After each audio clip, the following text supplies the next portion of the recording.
រ៉ាវដំបងនៃស្នេហាគឺអូនជាអ្នកផ្ដើម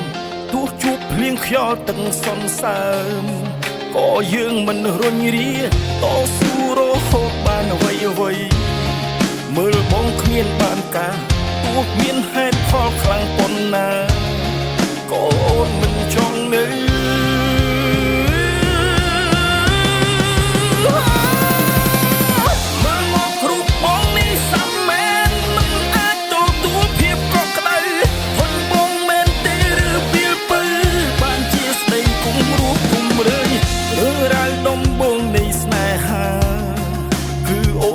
អ្នកផ្ដើមទោះជួបភ្លៀងខ្យល់ទឹកសន្សើមក៏យើងមិនរុញរាទោះត្រាយរហូតបានអ្វីអ្វីមើលបងគ្មានបានការទោះមានហេតុផល